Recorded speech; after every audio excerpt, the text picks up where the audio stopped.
আসানসোলের মহিশিলা কলোনিতে নিজের মোমের মূর্তি উন্মোচন করলেন তারকা সাংসদ দেব। মঙ্গলবার সন্ধ্যায় ভাস্কর্য শিল্পী সুশান্ত রায়ের ওয়াক্স মিউজিয়ামে নিজের মোমের মূর্তি উন্মোচন করেছেন দেব।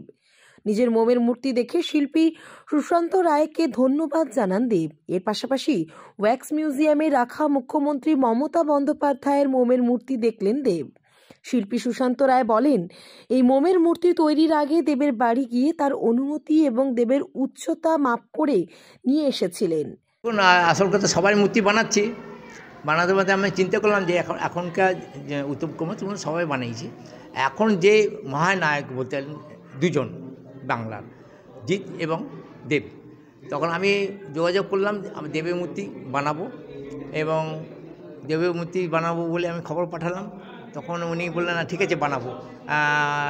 আমি মাপ নিয়ে বানাবো, যদি বানালে আমি আপনাকে যেতে হবে আমার মিউজিয়ামে, যদি আমার মিউজিয়ামে আসেন তবেই আমি আমার মূর্তিটা রাখবো এবং আপনি ওপেনিং করবেন নিজে হাতে। বলে ঠিক আছে।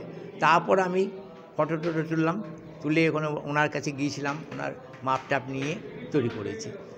সেই হিসাবে আমি আসল বিখ্যাত এখন শিল্পী বাংলার দেব।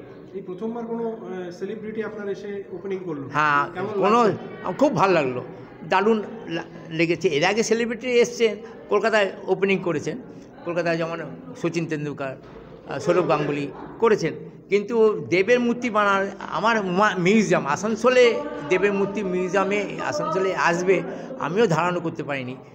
ওই জন্য আমি খুব গর্বিত মনে করছি। দেব কি বললো মূর্তি দেখে? মূর্তি দেখে বাবা দিলেন, ভালোই লেগেছে ওনার। এই মোমের মূর্তি তৈরি করতে 1.5 মাস সময় লেগেছে। এদিন দেবকে দেখতে মহিশিলা কলোনি এলাকায় বহু মানুষের সমাগম হয়েছিল। প্রথমেই আমি ধন্যবাদ জানাবো সুশান্ত বাবুকে। এরকম একটা কি বলবো, মানে আমি কল্পনাও করতে পারছি না কি আমাকে নিয়ে বা আমার একটা মোমের মূর্তি হবে এরকম।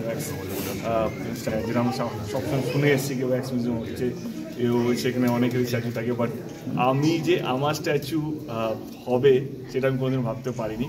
আমার এখন মনে হয় যে 2-3 মাস আগে সুশান্ত দা এসেছিল আমার কাছে, বলতো যে বাংলা থেকে যদি কারো হওয়া উচিত এই সময় দাঁড়িয়ে তো তোমার হওয়া উচিত। আমি তখনও বলেছিলাম না, আমার মনে হয় আমার না হলেও চলবে, আমার কাছে আমারও প্রচুর সময় আছে। But I think credit goes to him, ওনার মেয়ে, দুজনেই লাইক সেটকে না আমরা করতে চাই।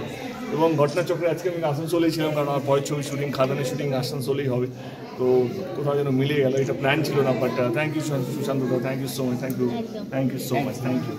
আসানসোল থেকে জয়ন্ত সাহার রিपोर्ट, SDTV न्यूज। जब जीवन की हो नई शुरुआत तो श्री बालाजी फैशन है आपके साथ। ब्राइडल एथनिक वेयर के लिए आसनसोल में जाना माना नाम श्री बालाजी फैशन। दुल्हन के लिए खूबसूरत रंगों का लहंगा और आकर्षक गाउन, दुल्हन की बहन को खूबसूरत बनाए लहंगा फ्रॉक, दुल्हे के लिए मान्यवर के विविध रंगों वाले sherwani, ethnic wear, fashionable men's suit से मिले दूल्हे के भाई को नया लुक, वेडिंग और पार्टी के लिए कढ़ाईदार बनारसी और सिल्क साड़ियाँ। तो देर किस बात की, आज ही आए श्री बालाजी फैशन, हर घर की पसंद। GT road, opposite Subhash cinema, Asansol.